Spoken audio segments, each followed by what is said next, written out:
మంత్రి గారికి నేను కోడిగుడ్డు అవార్డు ఇస్తున్నా. ఉత్తరాంధ్ర ప్రాంత ప్రజలు చాలా మంచివారు, సాంప్రదాయాలను పాటిస్తున్నటువంటి వారు. సో మరి వారు మనకి ఇచ్చిన తర్వాత మనం కూడా వారికి ఏదైనా తిరిగి ఇవ్వాలి కదా అని చెప్పి ఆలోచన చేసినప్పుడు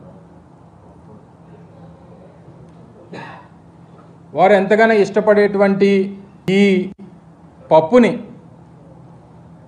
ఈ ప్రాంత మట్టితో తయారు చేసినటువంటి ఈ మట్టి కుండలో మా ప్రాంత శాలివాహనుడు మా కుమ్మరి సోదరుడు తయారు చేసినటువంటి ఈ మట్టి కుండలో పెట్టి ఇక్కడ ఉన్నటువంటి వారు ఎవరన్నా సాహసం చేసి వారికి తీసుకెళ్ళి ఇవ్వగలిగితే మీరు ఇవ్వండి, లేకపోతే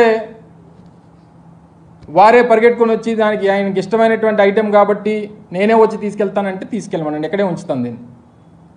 ఈ పప్పుతో పాటు ఇందులో కాస్త ఉప్పు కారం కూడా కలిపా.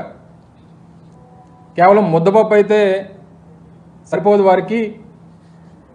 కాస్త ఉత్తరాంధ్ర ప్రాంతం అనేక సందర్భాల్లో ఆ పార్టీకి తెలుగుదేశం పార్టీ అధికారంలోకి రావడానికి కారణమైనటువంటి ఉత్తరాంధ్ర ప్రాంతం గురించి ఏ రోజు కూడా ఆలోచన చేయనటువంటి తండ్రి కొడుకులు ఇప్పుడు వచ్చి ఈ ప్రాంతం మీద ప్రేమ ఉన్నట్టు, ఈ ప్రాంతం అంటే అభిమానం ఉన్నట్టు, ఈ ప్రాంతానికి ఏదో భవిష్యత్తును ఇచ్చేస్తామన్నట్టు చెప్పేటువంటి మాటలు సిగ్గు, లజ్జ, ఏ రకమైనటువంటి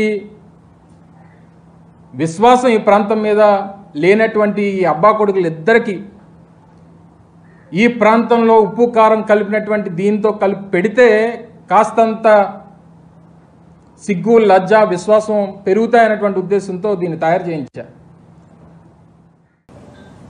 నువ్వు ఐటీ మంత్రిగా ఉన్నప్పుడు ఈ రాష్ట్రంలో ఎగుమతులు కేవలం 900 కోట్ల రూపాయలు మాత్రమే ఐటీ ఎగుమతులు ఉంటే, మేము ప్రభుత్వంలోకి వచ్చిన తర్వాత ఈరోజు కేంద్ర ప్రభుత్వం ఇచ్చినటువంటి లెక్కల ప్రకారం 2500 కోట్ల రూపాయల ఐటీ ఎగుమతులు ఈరోజు చేస్తూ ఉన్నాం రాష్ట్రం నుంచి.